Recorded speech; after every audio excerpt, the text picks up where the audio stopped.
Komisi Pemberantasan Korupsi (KPK) berhasil menyelamatkan keuangan negara mencapai lebih dari 2,42 triliun rupiah dalam kasus dugaan korupsi pengadaan elektronik data capture edisi atau perangkat untuk menerima pembayaran pelanggan pada PT Bank Rakyat Indonesia Persero Tbk BRI tahun anggaran 2024.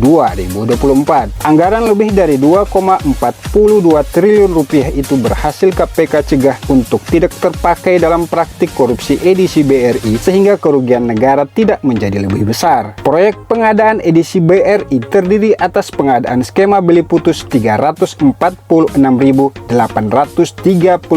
unit pada 2020-2024 dan pengadaan full managed service FMS edisi single acquirer skema sewa 200.067 unit untuk pelaksanaan 2024-2026 dengan jumlah total keseluruhan anggaran lebih dari 4,62 triliun rupiah dan telah terpakai lebih dari 2,2 triliun rupiah hingga tahun 2024. Dalam kasus ini, KPK telah menetapkan 5 orang sebagai tersangka. 1. Wakil Direktur Utama BRI 2019 hingga Maret 2025 Catur Budiharto CBH. 2. Direktur Digital Teknologi Informasi dan Operasi BRI 2017-2022 Indra Utoyo IU yang juga menjabat Direktur Utama PT Alobank Indonesia Tbk 2022 hingga 9 Juli 2025. 3. Dedi Sunardi DS selaku Senior Eksekutif Vice President Manajemen Aset dan Pengadaan BRI. 4. Direktur Utama PT Pasifik Cipta Solusi PT PCS Elvizar EL. 5. Direktur Utama PT Beringin Inti Teknologi PT BIT Rudi Suprayudi Kartadijaya RSK. Perbuatan 5 tersangka diduga telah merugikan keuangan negara sekitar lebih dari 744,5 miliar rupiah dari total anggaran terpakai lebih dari 2,2 triliun rupiah. Pengadaan edisi ini ada dua skema. Skema yang pertama yaitu pengadaan dengan beli putus dan skema kedua adalah dengan sewa. Mungkin rekan-rekan kurang begitu familiar dengan kata-kata edisi, tapi sudah sering menggunakan ya yang bentuknya seperti kotak. Ini. Gitu. Nanti kalau kita mau membayar, kita menggunakan kartu, nah tinggal digesek atau ditempelkan. Ini tentunya dalam rangka juga program digitalisasi ya, dan cashless di perbankan. Jadi tidak lagi menggunakan uang yang uang cash sehingga lebih memudahkan dalam rangka transaksi. Pengadaan ini nilainya adalah 2,1 triliun. Jadi dari dua tadi, pengadaan beli putus dengan sewa, nilai anggarannya adalah 2,1 triliun. Baik, untuk pengadaan beli putus itu antara tahun 2020 sampai dengan tahun 2024, di mana jumlah unitnya yaitu 2020 adalah 25.000 unit, 2021 16.838 unit, tahun 2002 sebanyak 55.000 unit, tahun 2023 sebanyak 50.000 unit, dan tahun 2023 tahap kedua yang pelaksanaannya di tahun 2024 ada 200.000 unit. Ya. Ini karena ini tersebar di seluruh Indonesia. Ya. Anggaran untuk pengadaan edisi Briling menggunakan anggaran investasi TI milik Direktorat Digital IT dan Operasi BRI. Total nilai pengadaan edisi Android keseluruhan senilai 944.794.220.000 dengan jumlah edisi secara keseluruhan ada 346.838 unit. Nah tadi yang beli putus ya. Oke.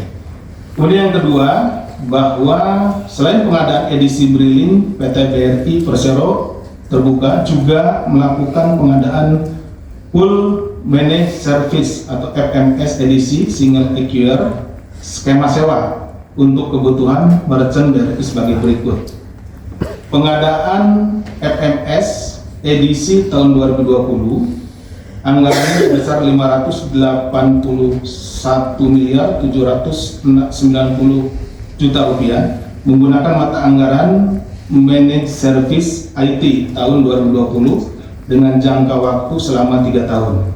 Realisasi pembayaran dari BRI kepada vendor atau penyedia atas pelaksanaan pekerjaan FMS edisi tahun 2020 dilakukan pada tahun 2021 sampai 2023. Ini kan ada jangka waktunya sewanya 3 tahun ya. Di 2020 kontraknya, 2021-2023 pembayarannya.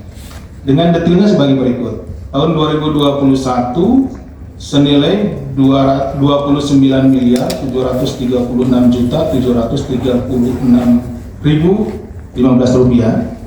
Tahun 2022 176.430.541.116 rupiah. Dan di tahun 2023 senilai 418.176.563.612 rupiah. Kemudian di tahun 2023 ada perpanjangan. Di sini ya, ada perpanjangan. Tadi kan di awal 2020 itu kontraknya 3 tahun, 2021 sampai dengan 2023. Di tahun 2023 ada perpanjangan kontrak. Anggarannya senilai 3,1 triliun. Ya, ini untuk yang perpanjangan selama 3 tahun, tapi ini masih berjalan nih. 2024, 2025, 2026 gitu ya. Ini masih berjalan. Menggunakan anggaran biaya managed service, e-channel dan UKO milik divisi ESG, IT Strategy and Governance di Direktorat Digital, IT dan Operation BRI. Realisasi pembayaran dari BRI kepada vendor penyedia atas pelaksanaan pekerjaan FMS edisi 2023 dilakukan pada tahun 2024 dengan nominal 634.206.669.744. Nah, pada titik ini dari pihak BRI ya, tadi yang di awal telah saya sampaikan, khususnya bagian pengawasan, kemudian bekerja sama dengan kami melalui melakukan penyelidikan, sehingga dari 3,1 triliun tadi realisasinya itu baru 634.206.669.744. Nah, jadi keburu masuk, keburu ada informasi ke kita, teman-teman di BRI di bagian pengawasan di Direktorat Kepatuhan, dan kita bekerja sama untuk menghentikan praktek-praktek korup yang dilakukan oleh oknum-oknum yang ada di BRI ya, sehingga kalau bisa dibilang dari 3,1 triliun itu bisa dihentikan ya, di angka 634, berarti paling tidak yang 2,3 triliunnya itu masih utuh gitu ya, masih anggaran itu masih belum digunakan.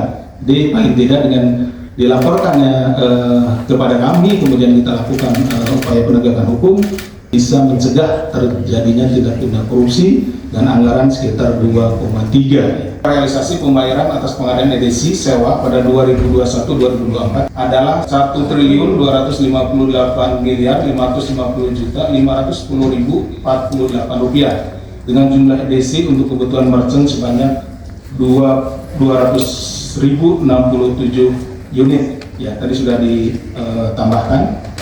Jadi secara keseluruhan 942 miliar ditambah 1,2, jadi sekitar 2,1 triliun. Bukan bukti permulaan yang cukup terkait dengan adanya dugaan tindak pidana korupsi dalam pengadaan electronic data capture Android pada PT Bank Rakyat Indonesia Persero tahun 2020-2024 yang dilakukan secara melawan hukum oleh Saudara CBH, Wakil Direktur Utama BRI, Saudara IU, Direktur Digital Teknologi Informasi dan Operasi BRI, Saudara DS, SEV Manajemen Aktiva dan Pengadaan BRI, bersama-sama dengan Saudara EL,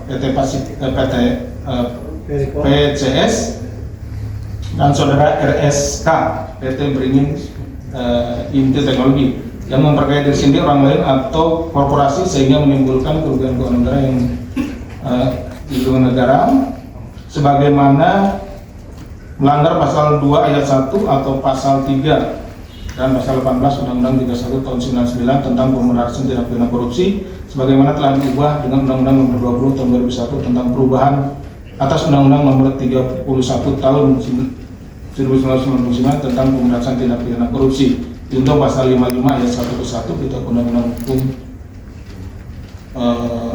Pidana, dan terhadap perbuatan tersebut dapat saat ini sedang dilakukan penyidikan. Jadi saat ini penyidikan sedang berlangsung.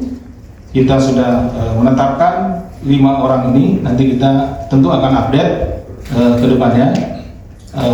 Jika ditemukan bukti-bukti baru dan mengarah kepada beberapa pihak yang perlu atau patut dimintai pertanggungjawaban, ya tentu kami juga akan melakukan penetapan berikutnya atau melakukan upaya-upaya hukum berikutnya terhadap para pihak tersebut. Bahwa dugaan sampai saat ini kita sudah meminta ya kepada ini dugaan yang sementara kita hitung dan juga komunikasikan dengan auditor, bahwa dugaan kerugian negara dengan metode real cost, biaya yang seharusnya dikeluarkan oleh BRI kepada prinsipal. Jadi kita coba hitung di awal ya, karena kita juga punya accounting forensik. Kalau BRI itu langsung ke prinsipal gitu ya, belinya diperbandingkan dengan harga yang ada pada vendor gitu ya. Tadi sekian itu kan.